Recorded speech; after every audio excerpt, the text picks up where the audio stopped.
परमात्मा प्रेम का सागर है, वो दया का सागर है। परमात्मा तो आनंद का सागर है, वो सुख का सागर है, वो कृपा का सागर है, वो करुणा का सागर है, जिसकी सिर्फ याद से ही सभी को गति मिल जाती है। सिर्फ याद से ही। संसार में ऐसा कोई नहीं है जिसकी याद से गति मिल जाए।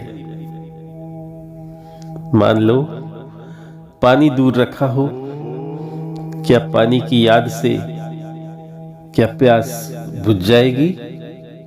बोलो नहीं ना। तो श्री कृष्ण कहते हैं, संसार की याद से दुख आता है, प्रभु तेरी याद सदा सुखदाई है। तेरी याद से सदा सुख आता है।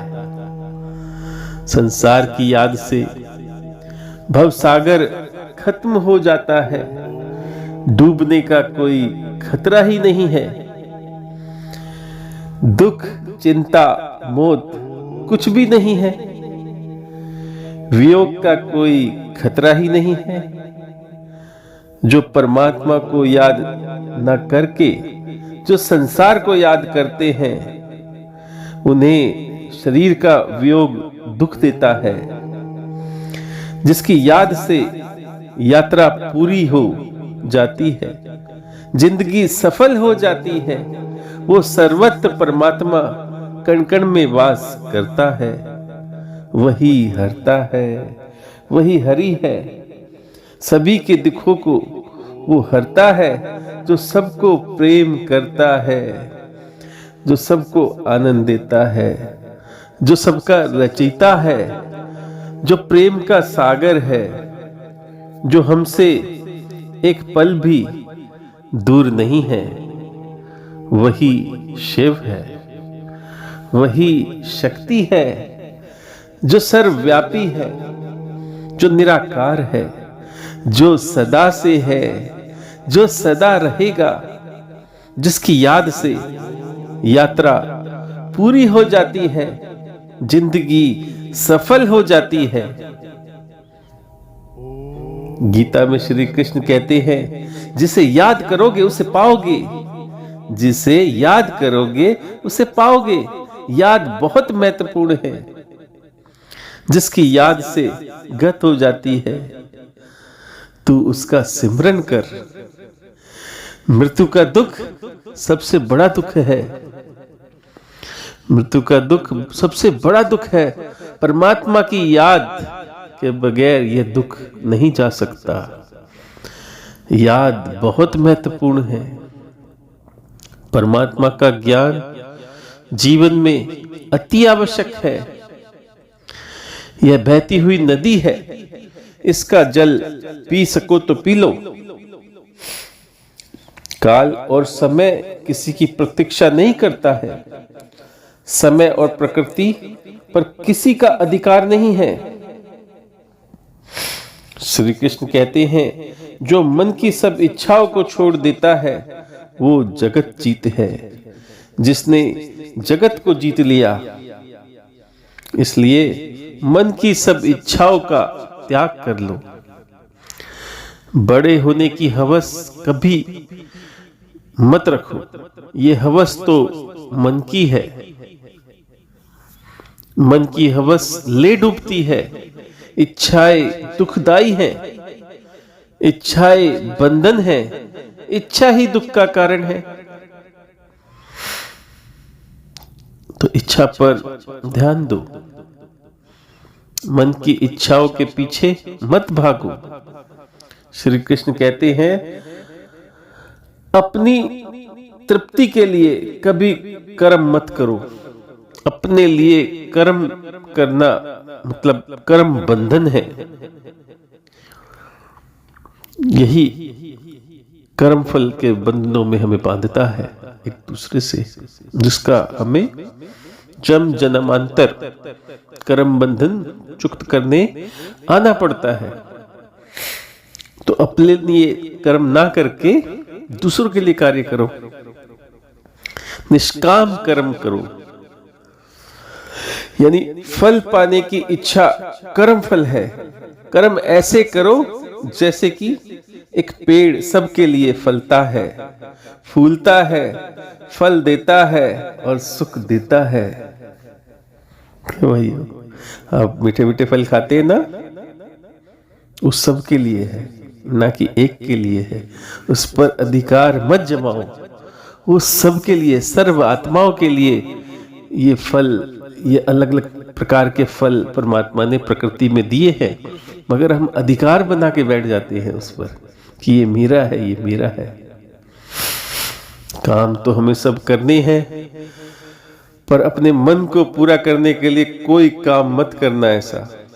भूख लगे तो खाना है, प्यास लगे तो पीना है, ठंड लगे तो ओढ़ना है, जीविका जीने के लिए दुकान करनी भी पड़े तो करनी है। सब काम करने हैं, सबके लिए, दूसरों के लिए सोचकर। बस सुखी होने के लिए आत्मा का सुमिरन करो। सोचो जिसको तुमने है कहा है, सोचो जिसको तुमने है कहा है, वो तुम्हारे देखते देखते नहीं रहा। क्यों भाई? जिसको तुमने है कहा वो तुम्हारे देखते देखते नहीं रहा, और जिसको तुम है कहते हो वो तुम्हारे देखते देखते नहीं रहता। क्यों? और श्री कृष्ण जिसको है कहते हैं उसको तुम मिटा ही नहीं सकते। यानी कि जिसको तुमने है कहा वो तुम्हारे देखते देखते नहीं रहा, लेकिन ज्ञान जिसे कहता है, आत्मज्ञानी जिसे कहता है, श्री कृष्ण जिसे है कहते हैं, उसको तुम मिटा नहीं सकते। श्री कृष्ण की निगाह में जो है वो तो सबके अंदर बैठा है, वो कभी मिटता ही नहीं। वो तो अकाल पुरख है, वो परमात्मा है, वो निराकार है, वो सीमित नहीं, वो असीम है, वो बेहद है, बाहर भीतर वो तो सब जगह है। उसको याद करो जो तुम्हारे घट में ही रहता है, जिसमें संसार रहता है। संसार जिसके हाथों में है, भवसागर जिसमें है। सोचो सूर्य किसमें रहता है, चांद किसमें रहता है, तारे किसमें रहते हैं, पृथ्वी किसमें रहती है, ये सागर किसमें रहता है? हम कहेंगे आकाश में। और ये आकाश किसमें रहता है? ये चिद आत्मा में, यानी अंतःकरण में, रिफ्लेक्शन में। ये सारा संसार मुझ में रहता है। जैसे कि सागर में लहरें उठती बनती हैं, उसी तरह सारा संसार मुझ में बनता मिटता है। इसलिए उसे खोजो जो तुम में रहता है। सागर की लहरों को यदि मारना चाहोगे वो और पैदा हो जाएंगी। एक लहर में यदि लाठी मारोगे तो अनेक लहरें बन जाएंगी। इसलिए अहंकार को तुम मिटा नहीं सकते। जितना मिटाओगे वो पैदा होगा और पैदा होगा। अहंकार को यदि मिटाना है तो तुम सत्य को ढूंढो, सत्य को खोजो। क्यों? यानी कि एक लहर में पानी को ढूंढो तो लहर कुछ भी नहीं है। क्यों? अगर आप लहर में पानी को ढूंढोगे तो लहर कुछ भी नहीं है, और वरना लहर से अनेक लहरें बनती जाएंगी। मिट्टी को ढूंढोगे तो घड़ा कुछ भी नहीं है। क्यों? सीमित का नाम ही अहंकार है। सीमित का मतलब है सेपरेट सेपरेट। जो हम अलग अलग दिखाई देते हैं ना इस दुनिया में, वो अलग है, मैं अलग हूं। कोई भी अंतर आत्मा से नहीं देखता। अंतर आत्मा से यदि देखे तो सब एक है। तो अलग अलग भिन्न भिन्न दिखाई देना यानी एक देशी अहंकार है। सर्वदेशी ही सबका अस्तित्व होता है। एक देशी का कोई अस्तित्व नहीं होता। व्यापक का ही अस्तित्व है और सीमित का कोई अस्तित्व नहीं होता। प्रकाश ने अंधेरे को कभी हराया नहीं है। दुख आनंद को कभी भगा नहीं पाता। दुख की अपनी कोई शक्ति नहीं है, इसलिए अखंड दीप जलाओ। दुख कभी आएगा ही नहीं। हजारों लहरें, हजारों घड़े, हजारों असत्य एक सत्य के मिलने से मर जाते हैं। एक जीत जाता है सबसे। बस एक को याद करो, एक को याद करो, एक परमात्मा को, सत्य को खोजो। बस एक सत्य परमात्मा, उसको खोजो। सीमित सब आप ही झूठे हो जाते हैं। बेहद के आगे जब हद मिट जाती है तो वे तो कहते हैं सत्यम परम धीमहि। सागर बिना लहरों के भी रह सकता है, पर लहरें बिन सागर के नहीं रह सकती। कोई एक लहर बताओ या कोई एक बूंद बताओ जो बिन सागर के हो, जो बिन जल के हो। बिना जल के कोई बूंद बता दीजिए, है कोई? इसलिए तो कहा है आत्मा सो परमात्मा। हर बूंद में जल है, हर मनुष्य में आत्मा है, हर आत्मा में परमात्मा है। क्या कोई ज्ञान बताओ या कोई अनुभव बताओ जो तुम्हारे बगैर हो? हर अनुभव से तुम हो, तुमसे ही हर अनुभव है। सुख दुख तो मन में है, क्योंकि तुम मन में हो। तुम मन से परे अमन में जाओ, जहां सुख दुख होता ही नहीं, सुख दुख जिसे छूते ही नहीं। जरा अमन होकर जीकर देखो तो फिर देखना आनंद ही आनंद आएगा। तभी तो कहा है परमात्मा को प्रेम का सागर है वो, परमात्मा आनंद का सागर है।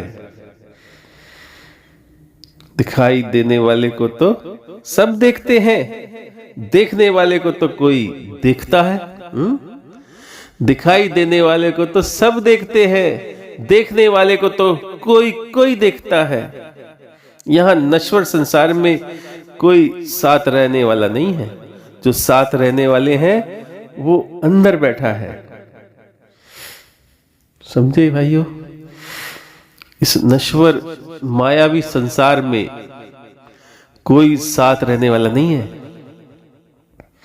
जो साथ रहने वाला है वही तुम्हारे अंदर है। उसको याद करो, उसका ध्यान करो। इसलिए प्रभु का नाम सिमरन करो हृदय से। भगवान तो हृदय से मिलते हैं, भगवान इंद्रियों से नहीं मिलते। इंद्रियां छोड़ के मिलते हैं। इंद्रियां समझते हो ना, ये आंखें, ये नाक, ये कान जिससे शब्द सुनाई देते हैं, ये रसीना, ये शरीर जिससे स्पर्श ज्ञान होता है। भगवान मन से नहीं, मन को छोड़कर मिलते हैं। भगवान आंखों से नहीं मिलते, हाथों से नहीं मिलते, देह से भी नहीं मिलते। देह से तो भाई पुत्र वगैरह मिलते हैं। भगवान तो हृदय से मिलते हैं, प्रेम से मिलते हैं। तभी तो कहा है परमात्मा प्रेम का सागर है। सागर की लहर को कुछ होने में टाइम लगेगा। सागर की लहर को कुछ होने में टाइम लगेगा। लहर को मिटने में भी टाइम लगेगा। लहर को जीने के लिए कुछ करना भी पड़ सकता है, लेकिन लहर को पानी होने के लिए ना देरी है, ना दूरी है, ना ही भिन्नता है। क्या मिट्टी को घड़ा पाने में देरी हो सकती है क्या? सोचो, जो मिट्टी को घड़ा पाने में देरी हो सकती है, जो मिट्टी है और इतने सारे मिट्टी से घड़े बने हुए हैं, यदि घड़े में मिट्टी देखें तो क्या देरी लग सकती है? मिट्टी से ही सब बना है। घड़े से मिट्टी बनी है और मिट्टी से घड़ा बना है, रिसाइकल चल रहा है। तुम्हें बूढ़ा होने में टाइम लगेगा, तुम्हें मरने में भी टाइम लगेगा, जगने में भी टाइम लगेगा, सोने में भी टाइम लगेगा, किसी को पाने में भी टाइम लगेगा, पर परमात्मा पाने में तुम्हें टाइम नहीं लगेगा। क्योंकि परमात्मा को उंगली से देखो तो, यदि परमात्मा को एक उंगली को से मिलने में दूसरी उंगली से जितना समय लगता है, उससे भी कम समय में आपको परमात्मा मिल सकते हैं। उंगली एक को उंगली से मिलने में देर लग सकती है क्योंकि वो दो हैं, लेकिन परमात्मा को मिलने में देर नहीं लग सकती क्योंकि वो एक है। एक घड़े को सुराही बनने में टाइम लगेगा, बड़े को छोटा होने में टाइम लगेगा, छोटे को बड़ा होने में टाइम लगेगा, लेकिन जो खुद मिट्टी है उसे मिट्टी होने में क्या टाइम लगेगा बोलो? जो मिट्टी है, जिससे घड़ा बना, सुराही बनी, कुल्हड़ बने, उसको मिट्टी होने में कितना देर लगेगी? क्योंकि वो मिट्टी से ही बने हैं। मिट्टी होने में क्या टाइम लगेगा? वो तो अगर जरा सा ध्यान ही तो करना है तो वो मिट्टी है। सोचो। तो ऐसी समझ जो हमें बल देती है उसे कहते हैं आत्मबल। आत्मबल, आत्मा की समझ ही हमें इस भव सागर से पार लगाती है। जैसे कि हजारों घड़े टूटे या फूटे, हजारों घड़े टूटे या फूटे, कोई भी मकान टूटे या फूटे, एक घड़े को कुछ भी फर्क नहीं पड़ता। क्योंकि सोचो, क्योंकि उसको आत्मज्ञान है, उसके पास मिट्टी होने का बल है। उसे पता है कि मैं मिट्टी हूं, मेरा कुछ नहीं बिगड़ सकता।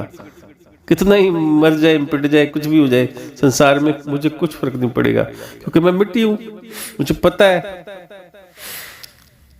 तो क्योंकि उसके पास समझ है, उसे पता है कि मैं आत्मा हूं, मेरा कुछ नहीं बिगड़ सकता,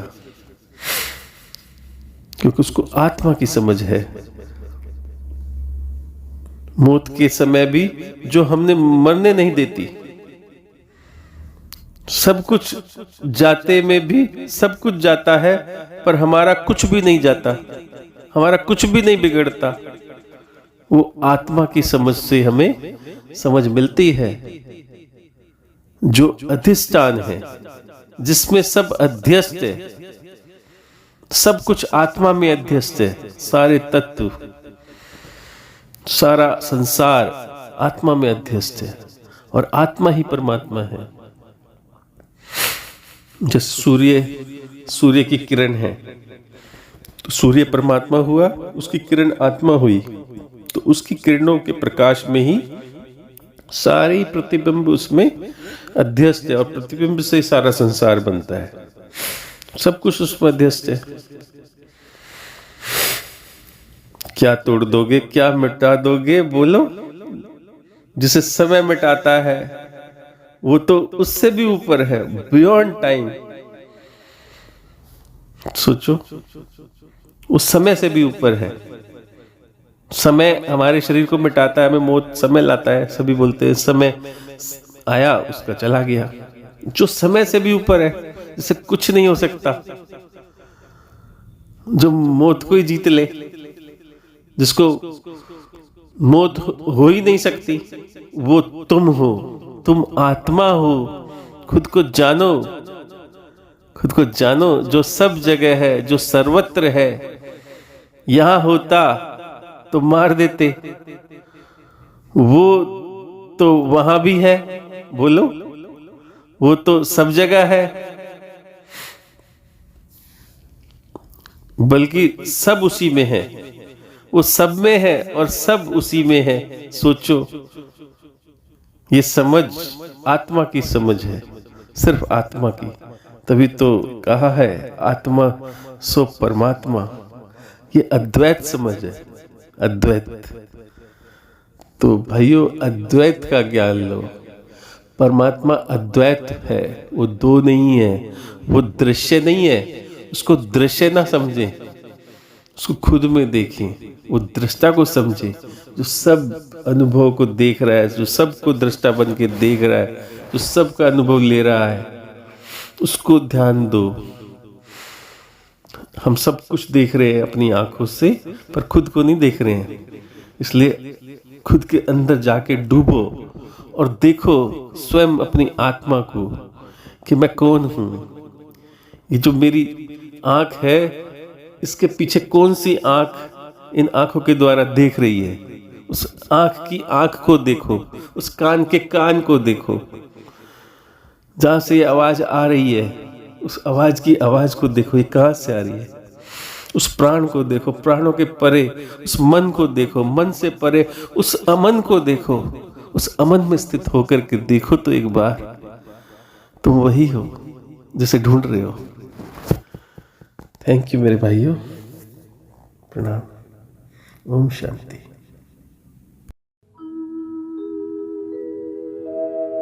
Oh